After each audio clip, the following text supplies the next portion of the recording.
Israel is witnessing unprecedented public turmoil as families of hostages held by Hamas in Gaza have escalated their protests, blocking major thoroughfares and demanding that Prime Minister Benjamin Netanyahu prioritize efforts to bring their loved ones back home.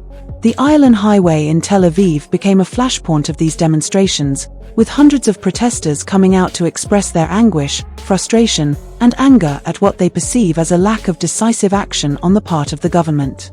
The hostage situation, which has lingered since the Israel-Gaza conflict erupted, has now become a symbol of the broader dissatisfaction within Israeli society toward Netanyahu's administration. Netanyahu has found himself under immense pressure, not only from the public but also from within political circles, as calls for a swift, strategic response grow louder. The hostage crisis has forced the Israeli leadership to walk a fine line between upholding national security interests and responding to public outcry for a humane resolution. In an unusual step, reports indicate that Netanyahu and his administration are contemplating offering large sums of money as compensation for each hostage's release, with figures reportedly reaching into the millions of dollars.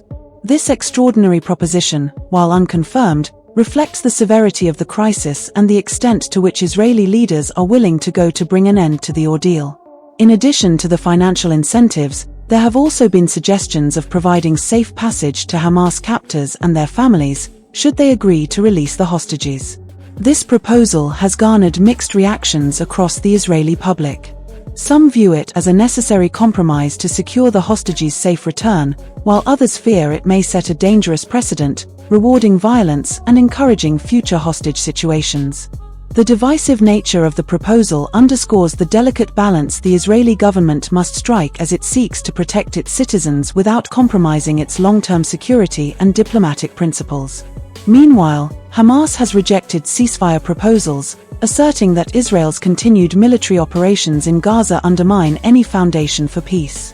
According to Hamas, the intensifying airstrikes and ground incursions have resulted in significant civilian casualties, making it untenable for the group to negotiate terms with Israel at this stage.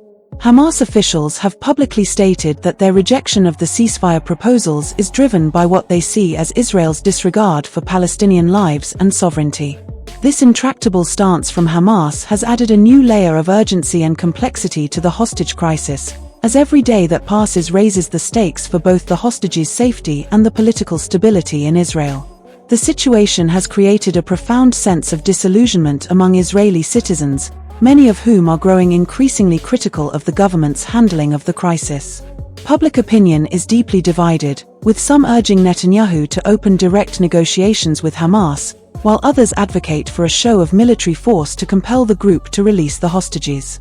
The debate over how to proceed reflects a broader polarization within Israeli society, where opinions on security, diplomacy, and leadership have become fiercely contested issues. For the families of those held in Gaza, the wait has been excruciating, marked by moments of hope and despair as political developments fluctuate.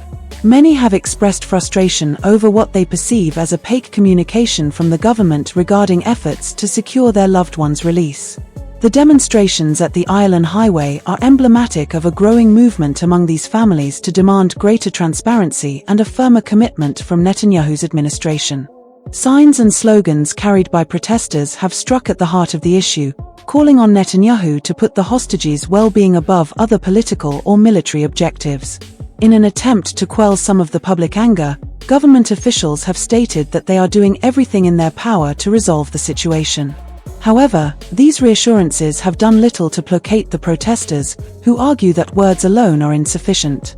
They are calling for visible action and accountability, urging the government to make the hostages' release an immediate and unequivocal priority. Netanyahu's administration has yet to lay out a clear plan on how it intends to proceed, leaving many feeling that time is slipping away.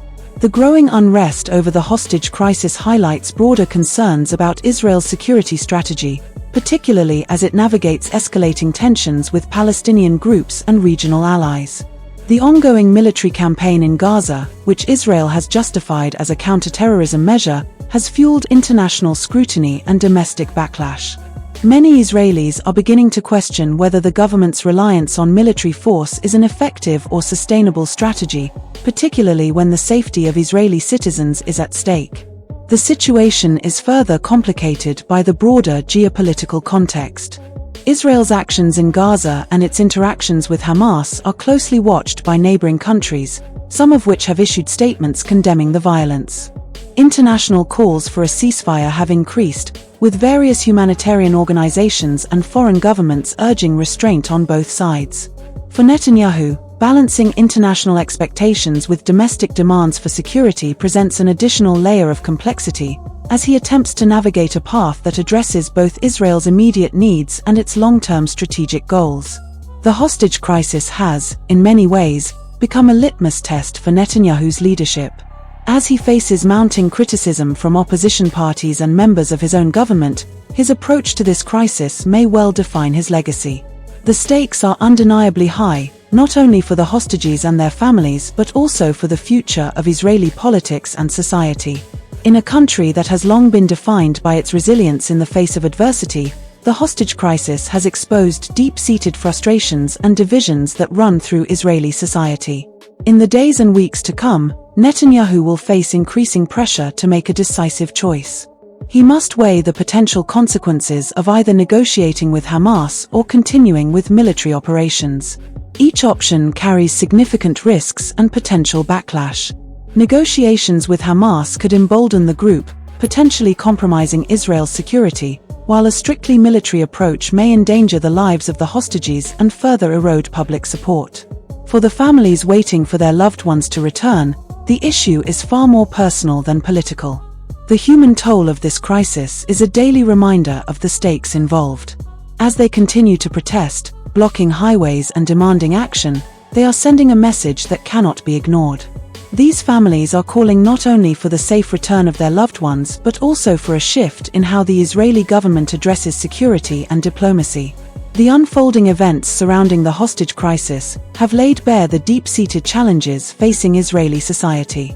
As Netanyahu and his government grapple with these issues, they must confront a choice between immediate action and careful diplomacy, balancing the nation's security needs with the public's demands for transparency and